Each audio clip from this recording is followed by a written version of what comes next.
Yeah, and there's quite a few to select from because there are, as you said, like this, when you get in this environment, just if you normalize it, you miss the point, right? So when I was promoted to the chief scientist of the NASA Human Research Program, which was a huge responsibility, you feel the weight of the world on your shoulders. I was driving home one day, literally right out the gate, and my cell phone went off, and it was a number that wasn't in my context. So I was tempted to not answer, but something in the universe told me you better pick up. So I did. And I was like, Dr. Fogarty, how can I help you? And I heard, "Hey, Jen." I'm like, what? I recognize this voice. And it took a second. And it was Dr. Kjell Lindgren, who was on the International Space Station. He wanted to call to congratulate me that, he had heard I got promoted. And I almost had to pull the car over because, and I again, like I have fortunately, the ability to know these people. So not only was it a personal connection, but immediately the realization that one, he's 250 miles above the earth somewhere, like somewhere. It could be over Australia for all I know. So, but he took the time. This was one of those that was work related, a stunning acknowledgement of someone who, has this amazingly important job and has been put in this position of the ultimate use of resources.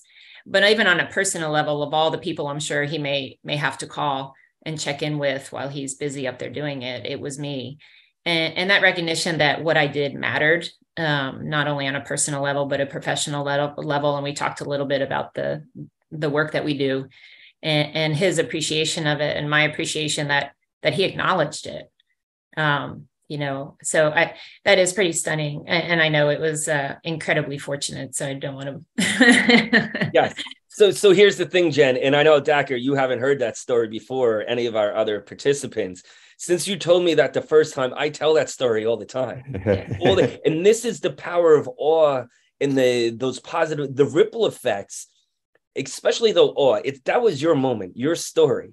And I know how brilliant you are. So Jen, already, but it's that idea for all of us and the reminders, how it ties into other resilience practices. Importantly, and I'm not just throwing out terms for the hell of it, but it's knowing what we're doing and why it works so well. Sort of how, like Dr. Simpson said in the very beginning, not just taking the photos, but now knowing that it's feeling awe and feeling good. The term called cognitive reappraisal, and simply taking a moment that, whether positive, negative, or just regular, and stopping and how else can we look at it, and you sharing that driving. And the other important things, and this is where I love the complexity of awe and why my work, and I know the doctor will hear from you in a second too, is I don't isolate awe in a laboratory when I research it. I love looking at it in the complexity of the world. And then how you touched, it wasn't just a cognitive reappraisal, the social connectedness, and also reminding you the purpose and the meaning of the work that you do, so much so, and I can't say without smiling, a guy up in the ISS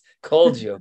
And it's one of those, it's an incredible story, and I appreciate you sharing that.